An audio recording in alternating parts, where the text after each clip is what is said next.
Hi guys, welcome to another episode of the FXP Weekly Analysis. So if you're first time here, I'd like to welcome you. Basically what we do over here is we go through some of the upcoming news, alright, for the week itself, and to also go into some of the technical setups to share with you some of the techniques we adopt over here in terms of the rules of engagement and how we actually enter the market. And for those who have been following us for some time, right, really thank you for your support and encouragement. And if you really feel that this video is helpful and you really enjoy the videos that we produce for you, do like and subscribe. And of course, if you know other traders who might benefit from this kind of video, do share it with them as well. So having said that, let's jump into this week itself. So if you look into the calendar itself, this week is really high impact. All right. What I mean is it's very eventful. Right. There's a lot of major events happening. So starting with Tuesday, what we have is the RBA rate statement. All right, so basically, this is whether RBA will decide in terms of Aussie whether Australia whether they will raise or even cut their interest rate.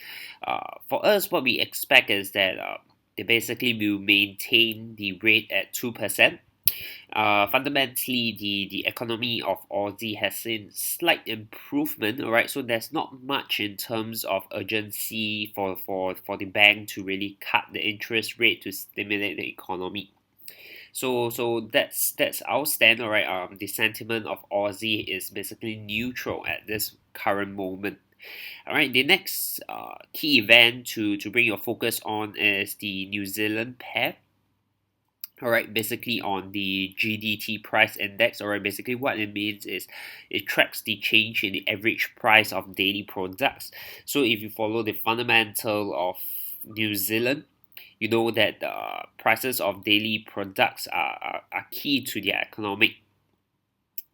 So what we analyze over here is that the trend for this data has been towards the downside, alright, and that has affected the fundamental economic health of the New Zealand as well.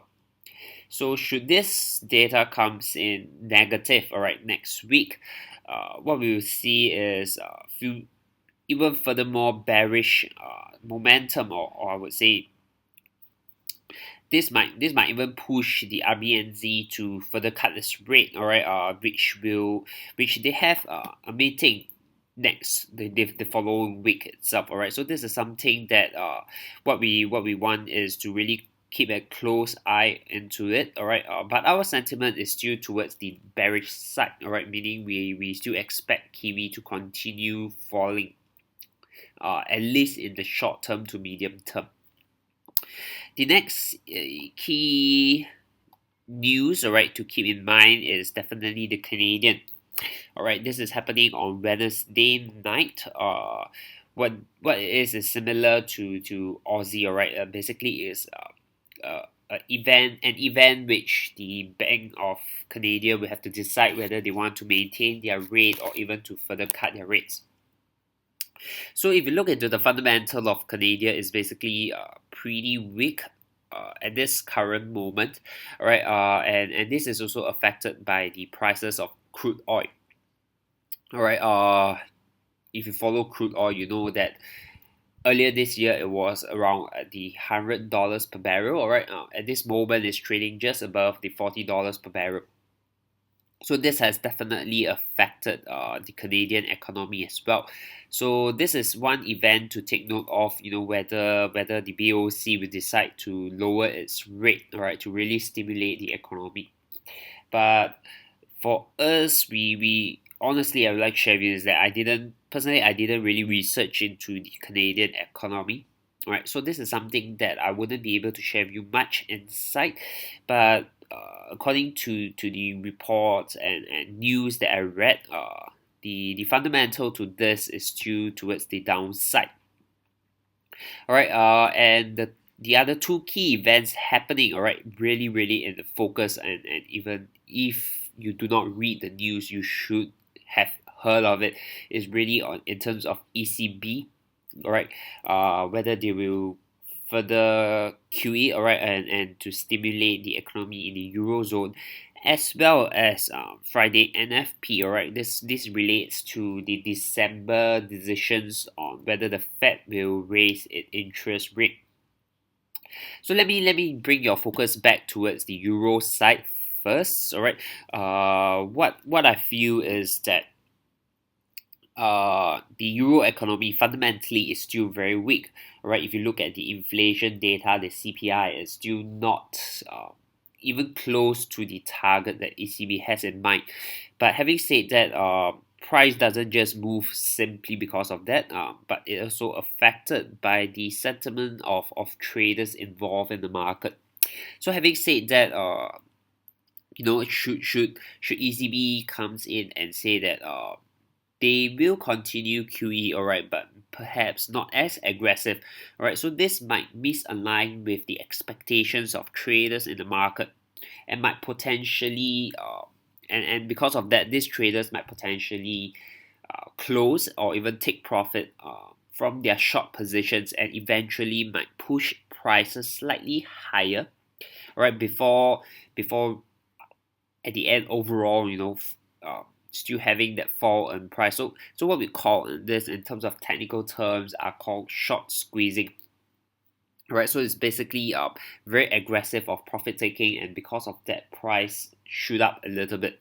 So you might want to be aware of such things happening in the market. All right, even though fundamentally we know that the euro economy is still weak, and the chance of the euro dollar going lower is still there. Right, but you still need to understand the movement of currencies are not simply based on that as well. Just on that, right? Basically, it moved because of the sentiment by traders as well. All right, and for the focus on whether the Federal Reserve in the US, whether will they increase or hike their interest rate, our belief is that it's more or less certain.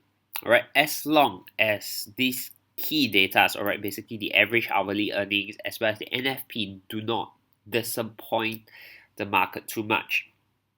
Right, and of course, if it comes in more than the forecast, there will be something better, all right, for even better for the US dollar. So overall, our sentiment towards the dollar is still towards the upside. All right, we are still towards the dollar strength case itself. So with all this information built up, all right, let's take a look into some of the technical analysis aspect to give us some good indication as to which currency pairs we want to enter. All right, as well as the specific levels of which we want to take opportunity upon. So let's take a look at the first pair, right, which is the dollar Swiss franc. Right, if you look at the 4-hour time frame, right, it's a unidirectional movement. Very clear that this is currently in an uptrend. Alright, and with that, what we want to look into is to drop down into the 1-hour time frame. Alright, over here I've charted out the levels as well as some of the comments on this chart. Right, so on the hourly time frame, what we see is that price has eventually broke and closed above the previous structure level. Right, so this movement was last Friday. So what we are looking for or anticipating is for price to do a retracement pullback, alright, towards this level, which is around the 1.0250, alright, which confluence with previous structure as well, a 61.8 retracement level. Right, so this is the first area which we'll be looking to enter on the long position. Right, should price breaks further lower, right, towards the 1.0215 level, that's where we'll be looking to add in some of a little bit more on the long positions as well, because what we have over here is previous structure level, right, as well as a confluence of 61.8 retracement level. So our stops will be just below this 1.02, alright, 1.02 even handled. Alright, so this is where our terminal stops will be, and what we'll be looking on for this trade is really to ride the overall long-term positions. So we won't be really having a very hard TP.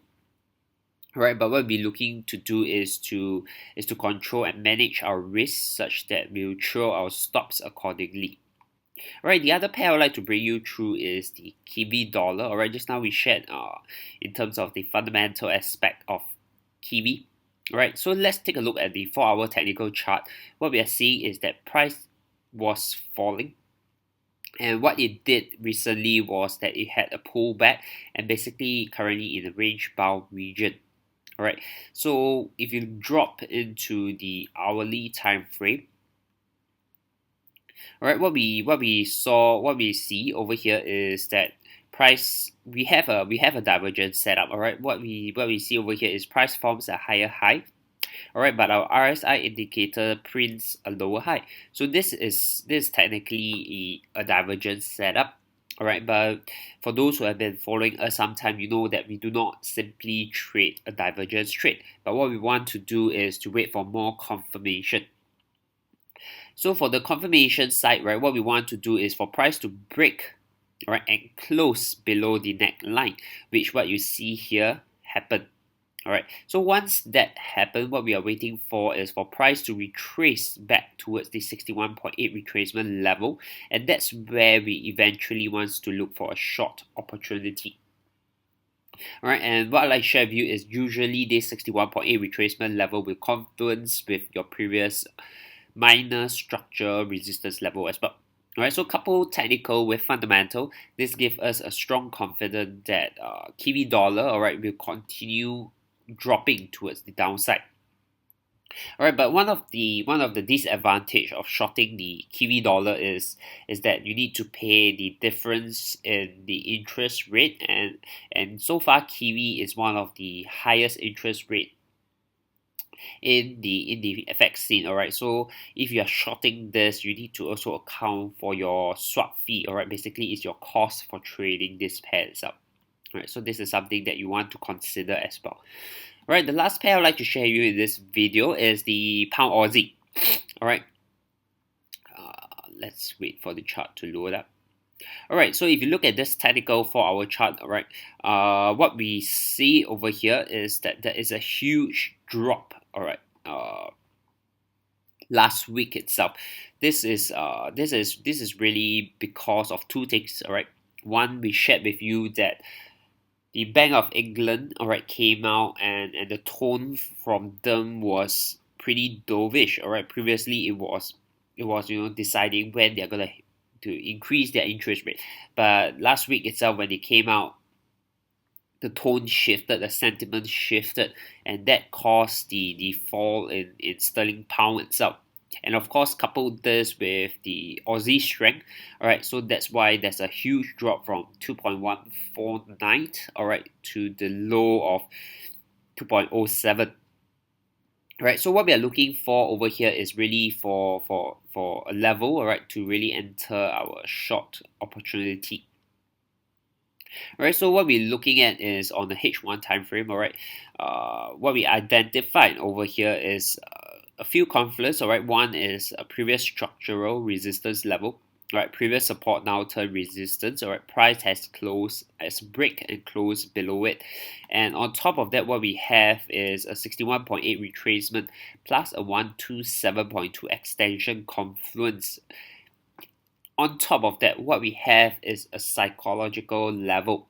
Alright, what I mean is that if you look at this level, right, it's at the 2.1 even handle.